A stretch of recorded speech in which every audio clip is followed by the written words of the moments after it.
Bonsoir à tous, très heureux de vous retrouver ici au cœur de Rouen sur la place de la cathédrale au marché de Noël pour un 18h30 spécial. Nous serons également en direct sur cette place à 19h pour un journal spécial. Un aperçu tout d'abord de ce qui vous attend ce soir dans notre 18h30 toujours très culinaire. La joie des retrouvailles, tant que c'est encore possible entre amis pour des repas de fête, des banquets, des moments toujours très attendus par les seniors notamment. Nous étions il y a quelques jours à l'exposition d'Évreux auprès d'eux. L'année dernière, ils n'avaient pas pu se rassembler en raison du Covid, de la convivialité précieuse en cette période marquée encore par la pandémie. Nous vous emmènerons également à la ferme de la Housset, le plus important producteur de volailles en Normandie, situé à Épeigne dans l'Eure. Familiale, la ferme reste artisanale et ne veut pas basculer dans la production industrielle. C'est en ce moment le grand rush en vue du réveillon de Noël qui approche. Dans une semaine tout pile, nous vous présenterons les coulisses de la fabrication. Et qui dit réveillon dit repas de fête. La recette d'un grand chef à découvrir tout à l'heure, David Gallienne, nous a ouvert les portes de ses cuisines à Giverny. Nous serons aussi avec Amaury Vassili, le ténor rouennais, vient de sortir un album de reprises et des grands chants de Noël avec notamment un duo, excusez du peu, avec la star franco-italienne Roberto Alagna. Bref, que du beau monde ce soir dans le 18h30. On vous retrouve dans quelques minutes pour cette émission spéciale. Ne bougez pas, très bon début de soirée à vous sur France 3 Normandie.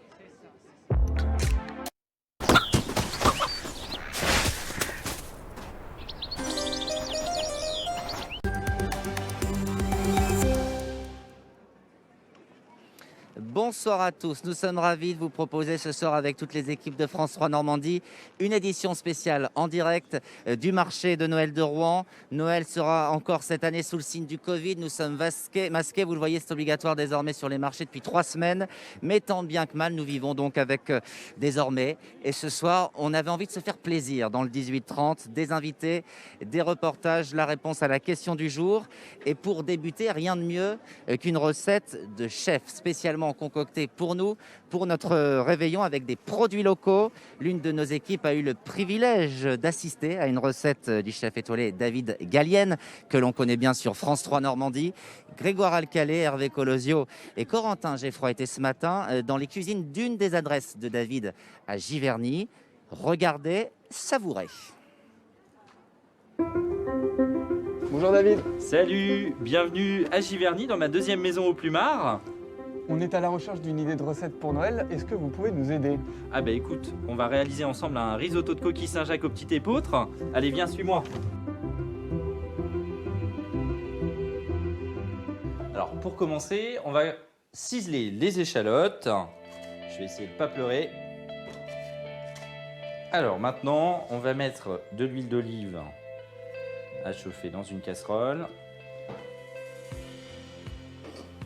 Donc on fait suer les échalotes, ça veut dire cuire sans coloration. Et ensuite, on va ajouter notre petit épeautre, une céréale ancienne. J'ai choisi cette céréale pour remplacer du riz et avoir vraiment un produit régional. Donc petit épeautre qui est produit dans le Perche. On va venir aussitôt déglacer avec le bouillon de volaille. C'est une céréale que peu de gens connaissent, qui est très bonne, très saine aussi pour la santé, très digeste. Moi j'ai voulu une alliance terre-mer, justement pour essayer aussi de bousculer les papilles et puis apporter aussi une gourmandise avec ce bouillon de poule du coup qui va réduire ce grain qui va se gorger. Un peu des notes, je dirais, de boucher à la reine, de quelque chose de très gourmand pour ces fêtes. Quand ça commence à chanter comme ça veut dire qu'il est temps de remettre du bouillon. En quelque sorte, c'est le chant de Noël du risotto. Alors dans la vraie recette du risotto, on n'ajoute pas de crème. Moi, je suis un vrai et bon normand, donc je vais venir ajouter une belle cuillerée de crème fraîche épaisse. Et on va lier le tout au parmesan.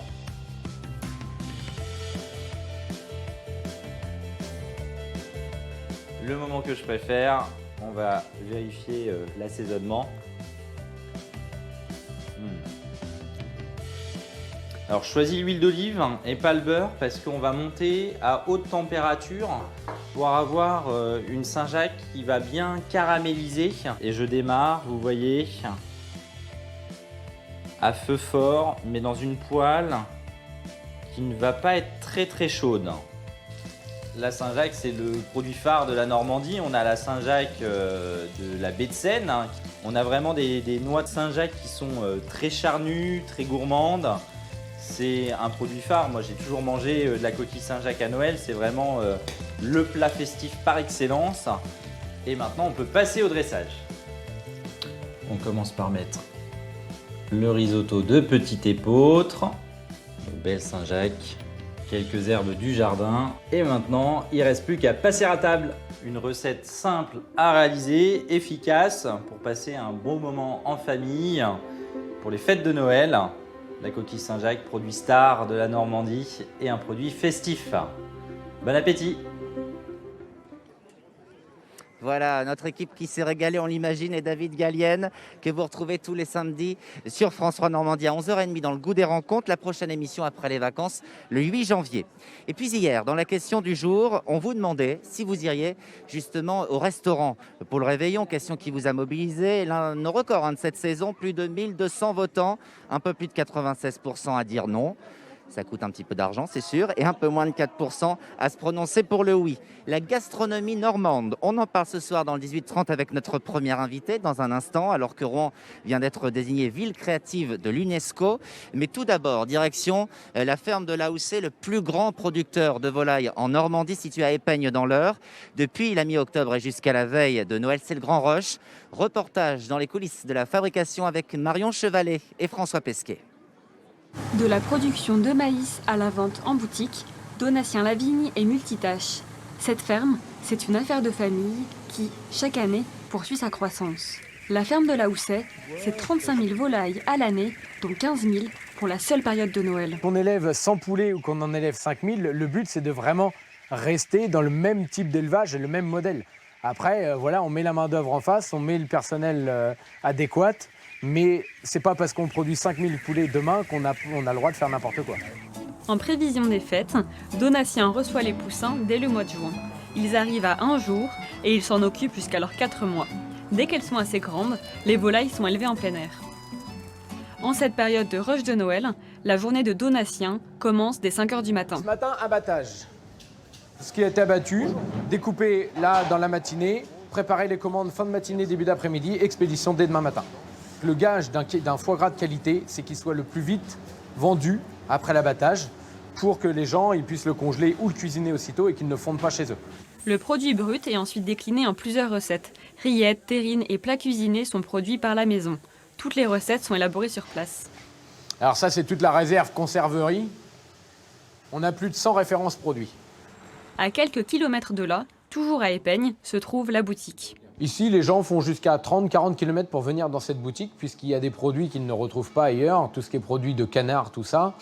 Très peu de producteurs le font dans la région, donc les gens, le magasin, on va dire, arrive à attirer des gens jusqu'à 40 km. Pour répondre à la forte demande de Noël, tout en conservant une production artisanale, la ferme mise sur l'anticipation grâce aux commandes. C'est ce qui permet aux particuliers d'être sûr d'avoir sa marchandise. On a toujours un peu de rable à vendre, mais pas forcément dans les tailles, dans les poids convenus par le client. Et dernier conseil dégustation, si vous manquez encore d'idées pour votre table de fête. Le foie gras dans son plus simple appareil, juste la tranche avec une petite fleur de sel et du poivre au moulin, et voilà, c'est le mieux pour Noël.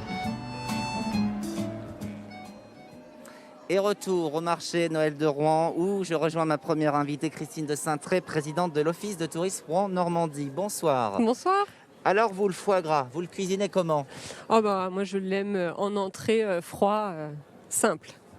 Voilà, pour le choix de Madame de Saintré. Alors on voulait vous avoir avec nous ce soir, car Rouen vient d'être désignée ville créative par l'UNESCO dans la catégorie gastronomie. Alors je suis rouennais comme vous, j'y apprécie les nombreuses tables, mais c'est vrai qu'on a le droit de se demander Pourquoi Rouen et pas Lyon, qui est connu à l'international? Eh bien, parce que ce label, il vient féliciter tout un réseau, en fait, toute une histoire et des talents que l'on a sur le territoire depuis longtemps. Rouen est au cœur d'une terre agricole, au cœur de la Normandie.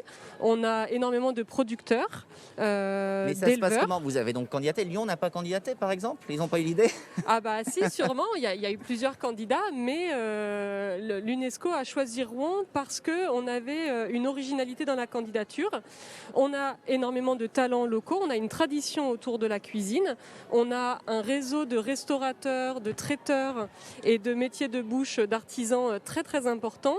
Et puis ce label, il est venu féliciter aussi tout l'effort qu'on met autour de la formation des métiers de bouche, tout l'effort qu'on met autour de la formation de nos futurs talents. Et ça a joué aussi dans la candidature. C'est-à-dire que je pense notamment à l'Institut national de boulangerie de Rouen Oui. qui rayonne Il y a énormément. beaucoup de choses effectivement sur place et il y a un clip qui circule d'ailleurs pendant qu'on discute tous les deux de promotion sur les circuits courts, sur les cantines bio, etc. On va sortir de Rouen puisque l'émission ce soir c'est pour tous les Normands. Donc au-delà de Rouen, c'est la Normandie qui rayonne aussi et la gastronomie normande. Alors, ce qui est sûr, c'est que la gastronomie, c'est un attrait culturel français au sens large, pas seulement normand. Et c'est quelque chose qui va attirer, qui amène de l'attractivité à notre territoire, qui apporte aussi une identité un petit peu plus forte sur ce que l'on est et qui met en lumière des produits locaux qui sont déjà connus, mais qui là ont une reconnaissance Je pense, mondiale. Voilà, aux huîtres de Saint-Val-à-Hougue, Bulot de Granville. Alors, Cancale, ils ont une huître, ça c'est en Bretagne, qui est au patrimoine immatériel de l'UNESCO. On a des produits comme ça qui pourraient l'être ou qui sont peut-être déjà oui, en tout à Normandie. fait. D'ailleurs. Alors ici, on a l'ordre des canardiers, on a le canard de Le Duclerc. canard à la rouennaise. Voilà, le canard à la rouennaise, le canard au sang, qui est une race donc qui est le canard de Duclerc. Nous avons des fromages merveilleux. Je pense par exemple au Neuchâtel qui est à 20 Vous nous faites km de envie, là, Rouen. on a envie de le manger. Voilà, et ces produits, ils sont cuisinés, ils sont magnifiés par nos chefs. Et en effet, ces circuits courts nous permettent l'excellence. Un petit mot encore rapide, je reviens sur cette désignation, ville créative. Il y a 250 villes, je crois, dans le monde seulement. Là, il y en a eu 2 qui ont été reconnus au label UNESCO cette année. C'est Rouen pour la gastronomie et Cannes pour le cinéma. Est-ce que c'est un atout supplémentaire pour votre candidature capitale européenne de la culture en 2028? Oui, c'est un atout supplémentaire, bien évidemment, puisque cette candidature au label culturel de capitale européenne de la culture, c'est un label c'est une capitale qui doit s'appuyer sur les cultures de manière large. Et la cuisine, la gastronomie est typiquement quelque chose de complètement universel. Mais merci beaucoup Christine de Saintré de nous avoir accompagnés sur ce beau marché de Noël de Rouen. Bonne fête à vous. Merci. Les fêtes, ce sont des moments de convivialité, donc où on mange plein de bonnes choses et plein de produits normands, on l'a bien compris. Et puis parfois, dans la famille, il y a aussi des tensions, mais ça on oublie. Entre amis, c'est en tout cas toujours une réussite. Ça fait maintenant 2 ans que les seniors, par exemple, très friands des soirées festives en groupe, eh bien, n'en avaient pas connu. À Évreux, par exemple, le banquet de la halle des expositions avait été annulé en 2020 en raison de la pandémie. Cette année, le traditionnel repas-spectacle a eu lieu. C'était un dimanche, il y a une dizaine de jours.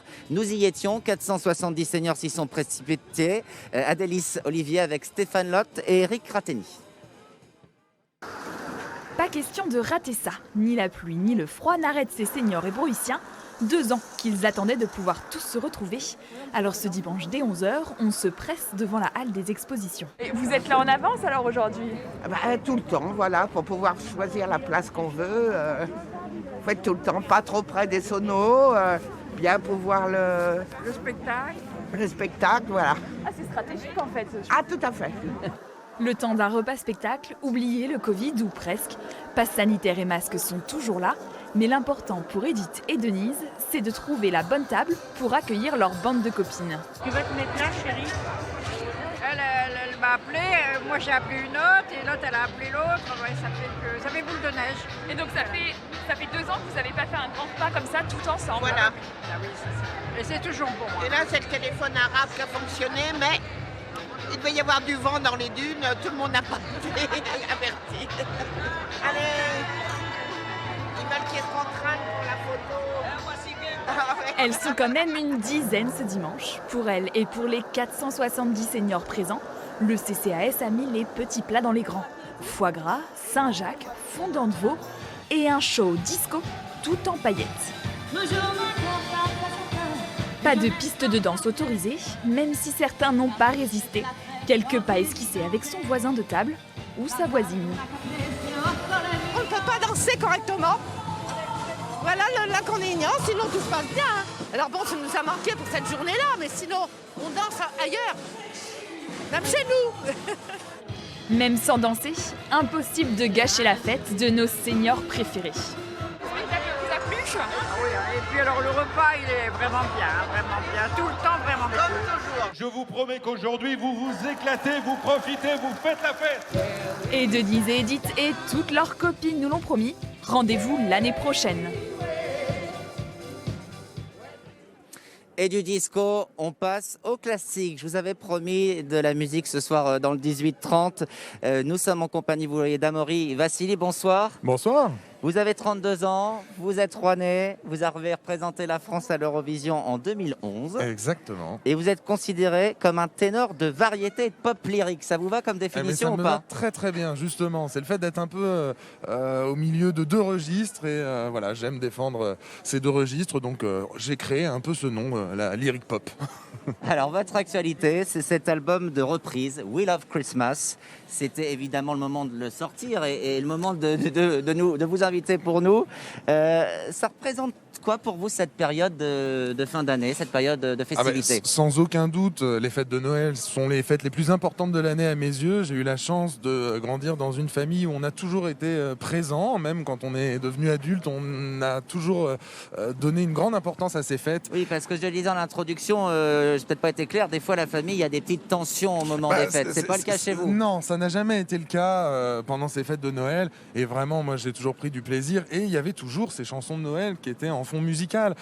Et finalement, j'ai jamais eu l'opportunité de faire un album de chansons de Noël avant. Et c'est depuis que j'ai pris mon indépendance et que je produis mes projets que j'ai pu un peu me faire ce petit plaisir-là, tout simplement. On va écouter un extrait dans un instant, mais avant encore des souvenirs plus personnels du petit Amaury à Rouen. C'était quoi? À Rouen, ça a été d'aller dans les différentes boutiques de sonos déjà de Rouen, parce que oui, je vous les ai aviez toutes. déjà ça, c'est ça. En fait, j'ai j'avais fait une demande au Père Noël qui était d'avoir une sono pour pouvoir m'entraîner avec un micro, les enceintes, la table de mixage.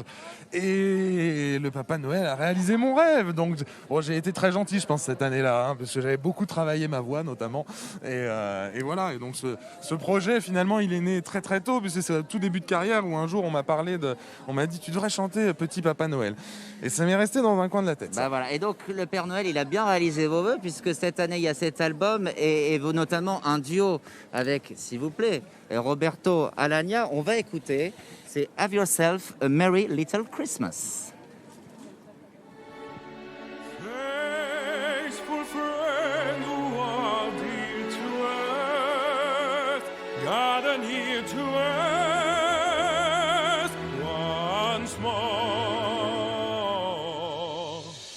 Through the years we all will be together. If the fates are low,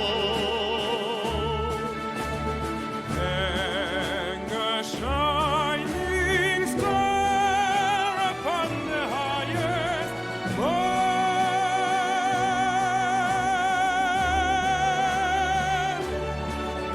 and have yourself a merry little Christmas now.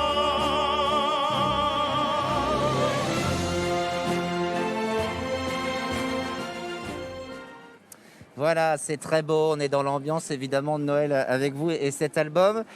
On va pas gâcher la fête, mais il y a le Covid, évidemment, toujours, qui est là, qui fait partie de notre quotidien. L'année dernière, c'était la tournée des 10 ans de votre carrière, qui a été, il y a eu pas mal de dates d'annulées, elle a été reportée même. Exactement, on a reporté une partie des dates à partir de 2022, début 2022. Voilà, donc est-ce que là, il y a des dates précises? Est-ce que ça va se faire? Est-ce que vous y croyez? Alors, le 29 janvier à l'Alhambra à Paris, ça va se faire. Le 12 février aussi à Tingebray, c'est dans l'Orne. Alors, les Normands connaissent très bien l'Orne, donc Tingebray, voilà, 12 12 février. Et ce sont vraiment les 2 dates les plus proches et où les Normands peuvent se rendre. Donc je vais pas. Bien sûr, mais vous pouvez retrouver les dates sur le site internet. Voilà, exactement. Alors on va croiser les doigts. Il y a quand même un conseil de défense sanitaire qui s'est tenu à 16h et de nouvelles annonces de l'exécutif qui doivent avoir lieu dans les heures qui viennent. Mais on va être positif et se dire qu'il va y avoir ces dates de concert. Exactement, il le faut. Vous êtes aussi très présent sur les réseaux sociaux. Hein. Aujourd'hui, c'est une nécessité pour tous les artistes. Et donc, vous êtes papa, je crois, depuis peu. Et je suis papa depuis 5 mois, bientôt 6. Le 25 décembre, ça fera 6 mois. Tout le juste. 25 décembre, ça, il fallait le faire. Et j'ai eu un petit garçon qui s'appelle Anatoly. Donc voilà, c'était une année chargée en projets musicaux, puisque j'ai eu la chance de produire 2 albums, Crescendo et We Love Christmas. Et ce petit bébé qui est arrivé, forcément, avec ses fêtes de Noël, c'est génial. C'est super. Et puis, à l'image de notre émission de ce soir, vous êtes un fin gastronome. On va pas faire trop de pub pour les autres chaînes, mais je crois que vous êtes dans une émission de cuisine. Ah, exactement. J'essaie de devenir un bon cuisinier. Je m'entraîne. Faudra venir un jour chez nous dans le goût des rencontres avec David Gallienne. Hein. Avec un grand plaisir, vraiment. Vraiment. Étant régional de l'étape, même, ça serait un plaisir. On lui passera le message. Merci beaucoup, Amaury, d'avoir été avec nous, nous avoir accompagnés ce soir donc, dans le 18-30. Belle fête à vous. Belle fête de fin d'année à tout le monde. Merci. Je rappelle le titre de votre dernier CD, We Love Christmas. Si vous cherchez un cadeau à mettre au pied du sapin, votre 18-30 revient en studio le 3 janvier prochain avec Véronique Arnoux. Un petit aperçu, bon là c'est un peu clairsemé, mais je peux vous dire qu'il y a des allées, il y a beaucoup de monde ici sur ce marché de Noël, où nous restons, puisqu'on va se retrouver dans quelques minutes. Je cède la place à Béatrice Rabel qui va vous donner les derniers titres de l'information sur toute la Normandie. Il y aura juste avant la météo du week-end, c'est un temps froid et sec, je crois, le dernier week-end avant de faire les courses. Vous souhaite un très bon début de soirée sur France 3. On se retrouve donc dans quelques minutes avec Béatrice Rabel.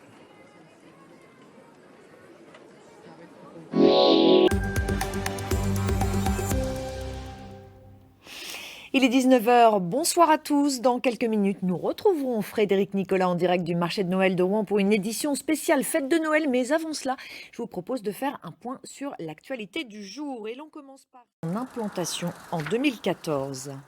Et voilà pour l'actualité du jour. Sans plus tarder, nous retrouvons Frédéric Nicolas sur le marché de Noël de Rouen, place de la Cathédrale, pour une édition spéciale Noël. Bonsoir Béatrice, bonsoir à tous. Très heureux de vous retrouver sur le marché de Noël masqué. Ça c'est moins drôle, mais c'est comme ça, c'est la règle pour poursuivre notre soirée spéciale Magie Noël. Je me suis frayé un chemin là dans cet endroit très prisé par les enfants. Anna a bien voulu que je prenne sa place parce que ça n'arrête pas ici. Les enfants passent avec leurs parents, il y a des photos qui sont prises et on a souhaité justement débuter cette page spéciale en vous donnant la parole, que ce soit les plus grands comme les plus petits, vos attentes, vos envies, au micro de Quentin Bras et Lola Baudin.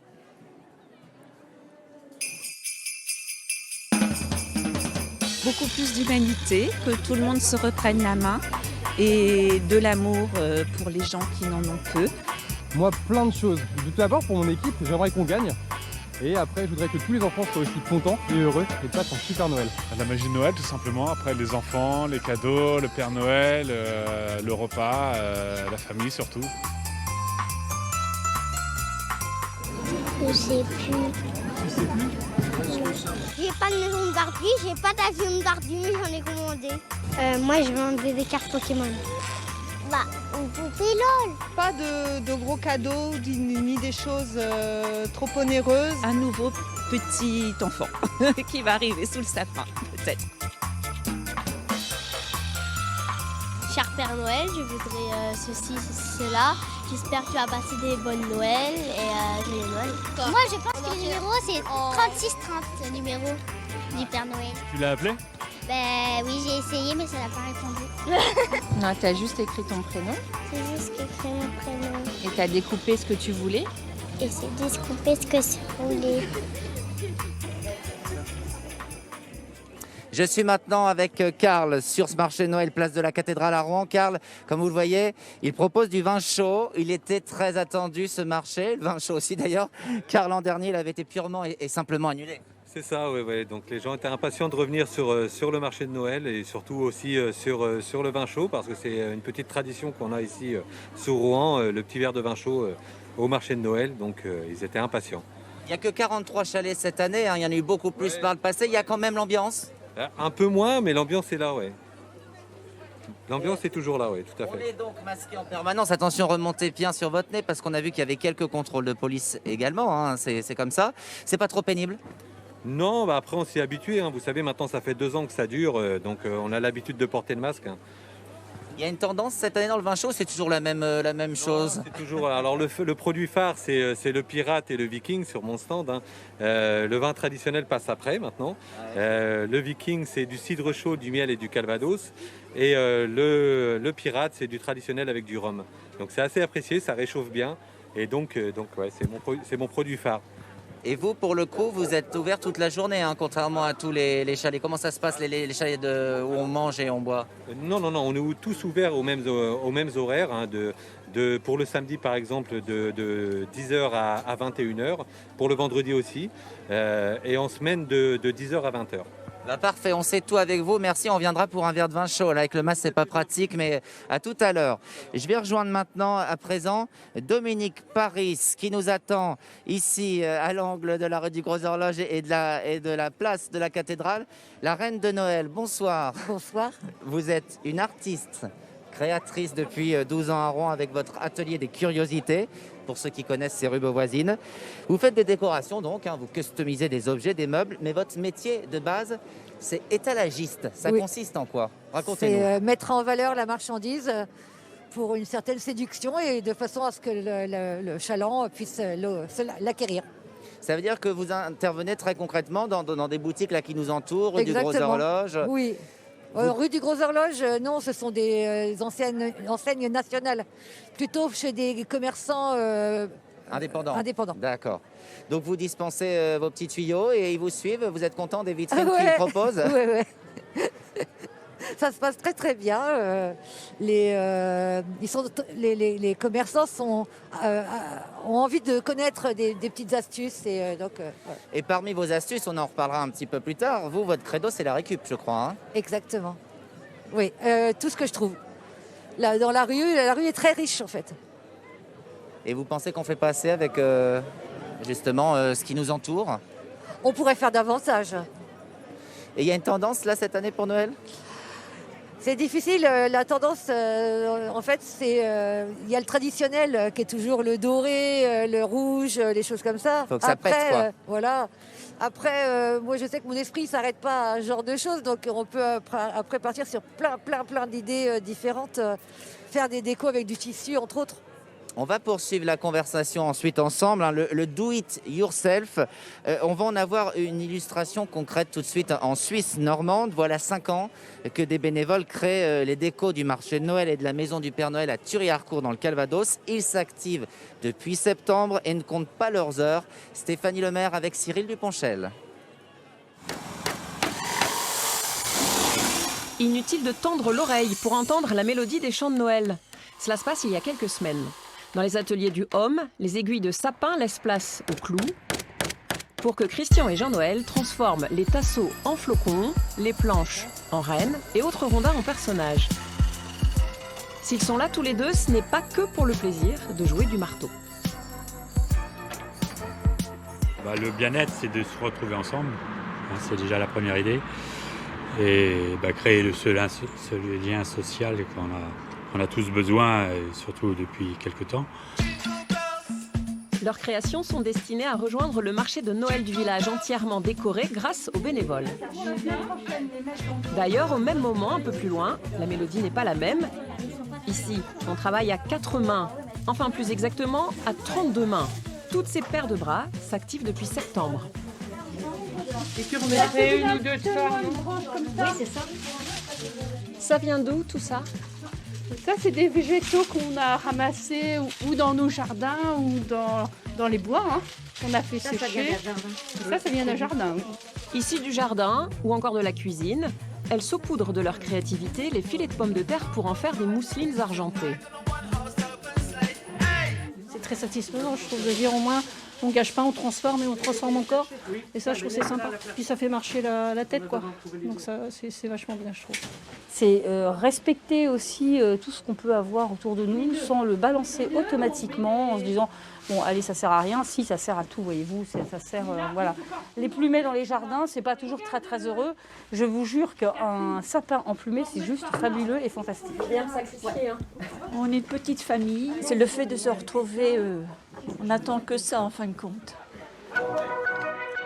Après l'installation sur le marché de Noël du village, le fruit de ces heures partagées donne à la maison du Père Noël un petit supplément d'âme.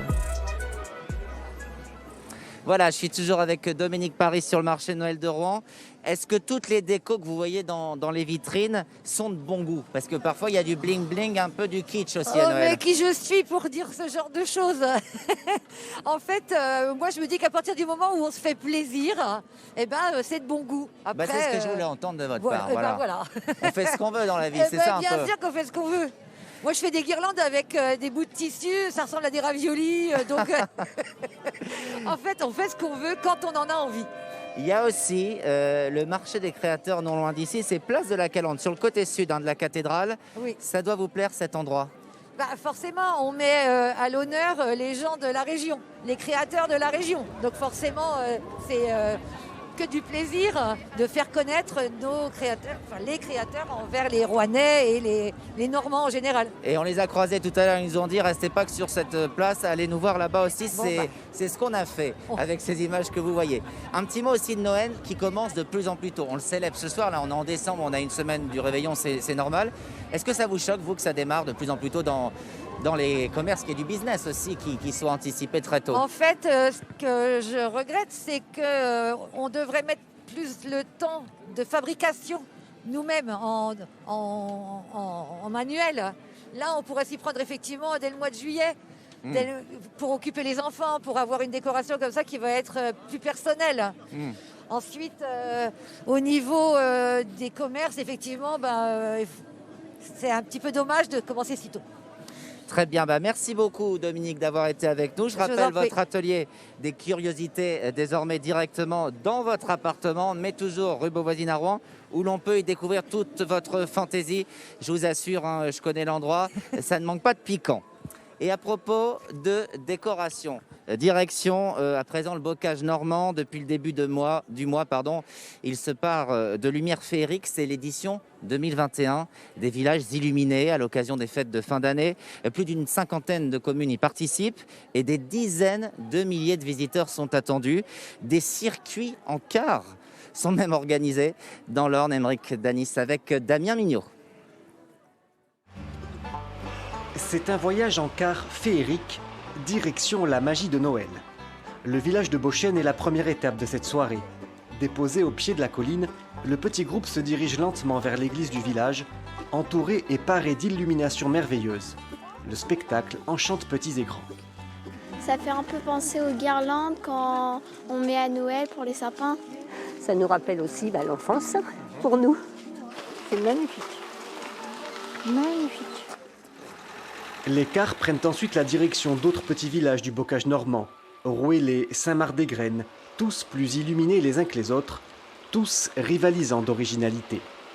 Au total, une cinquantaine de communes participent à ce concours des villages illuminés. Une initiative qui n'a cessé de prendre de l'ampleur depuis sa création en 1996. On en avait beaucoup entendu parler, mais on n'imaginait pas ça. C'est incroyable, vraiment incroyable et magique. Tout le monde s'était piqué au jeu, que ce soit les bénévoles, que ce soit les visiteurs. Et ça fait 25 ans que ça dure et personne n'a envie que ça s'arrête. Les cars, quant à eux, s'arrêtent à COC, dernière étape de la soirée pour notre groupe de grands enfants. Pour espérer gagner le concours, les 200 bénévoles du village n'ont pas lésiné sur les LED. Les visiteurs passent d'abord devant une crèche grandeur nature, puis déambulent dans un jardin mettant en lumière les métiers d'autrefois. C'est joli, c'est Noël, c'est la beauté des fêtes. C'est pour créer une animation, puis donner un peu de joie, de lumière dans le mois de décembre, préparer les fêtes de fin d'année. Les villages illuminés devraient accueillir cette année plus de 100 000 visiteurs qui en repartiront avec des étoiles plein les yeux. Et puis le 4e et dernier épisode du feuilleton de la rédaction, Food Noël, signé cette année, cette semaine, Christiane Lablancherie et Didier Meunier. Et je ne suis pas installé ici par hasard. Vos enfants ont peut-être posté leur lettre au Père Noël. Comme 1,5 million d'enfants sur la planète, ils recevront une réponse. Et à l'origine de cette fabuleuse missive envoyée du secrétariat du Père Noël basé à Libourne en Gironde, il y a une Normande, figurez-vous, une postière disparue en 1963. Christiane a retrouvé sa trace et mené l'enquête du côté de Veules-les-Roses sur la côte d'Albâtre en Seine-Maritime, là où tout a commencé. À Veules-les-Roses, c'est la 2e année que l'on installe une boîte aux lettres pour le Père Noël. Vous allez me dire que cette saison, rien de très original, sauf qu'ici, elle prend tout son sens. C'est dans cette commune que pendant plus de 10 ans, Magdeleine Homo, receveuse des postes, fut en secret la première secrétaire du Père Noël. À Veules, on a un peu oublié cette belle histoire. À notre grande surprise, quand on a commencé à communiquer sur l'installation de cette boîte aux lettres au Père Noël, ça a fait ressurgir une vieille histoire veulaise, puisqu'en effet, c'est donc Madame Homo à l'origine du courrier du Père Noël. Et vous ne le saviez pas ? Non, alors certains Velais, bien évidemment, le savaient, mais nous, moi particulièrement, je n'étais pas au courant, en mairie non plus. Voilà, donc c'est vraiment invraisemblable, surprenant. Nous sommes dans les années 1950. Magdeleine Homo trouve injuste de mettre au rebut les lettres adressées au Père Noël. Elle se rend donc à Paris et sollicite le ministre des PTT d'alors pour devenir officiellement la secrétaire du Père Noël. Il la conforte dans son rôle et c'est la sœur du ministre, Françoise Dolto, la célèbre pédiatre, qui écrira la première lettre type en 1962. Rares sont désormais les habitants qui ont connu Magdeleine. Madame Noël ? Oui, bonjour. Bonjour. C'est pas un temps à mettre un Père Noël dehors, ça ? Non. Mais il sort pas tous les temps, le Père Noël.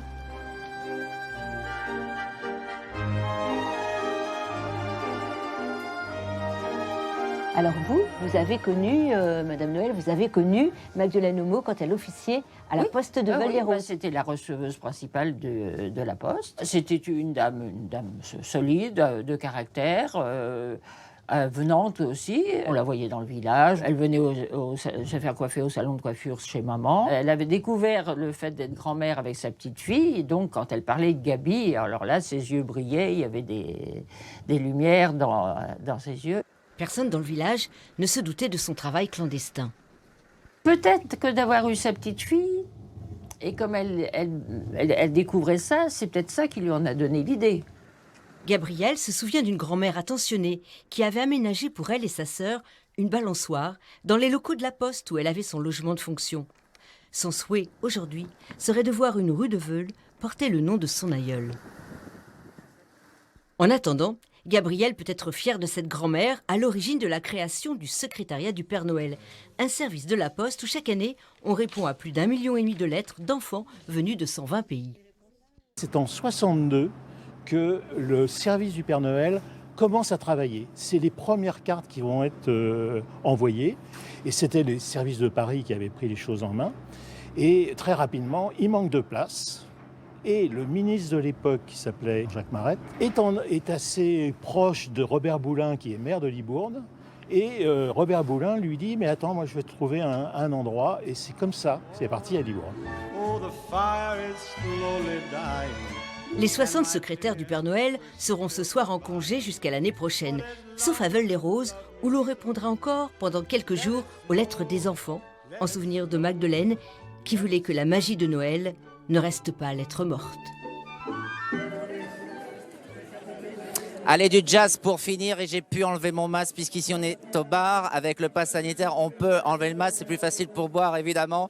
Je me dirige vers la scène du marché de Noël avec les Costill Swingers, un quintet rouennais, contrebasse, piano, saxophone, batterie, chant. Il y a de plus en plus de monde, plein de personnes qui profitent, ça se passe bien. Belle fête à vous. Voilà, le marché Noël de Rouen, c'est jusqu'au 26 décembre.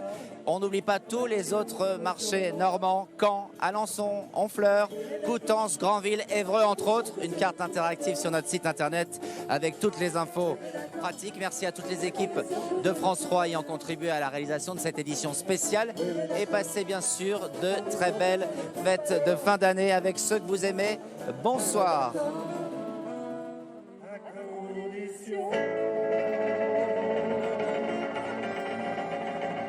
Que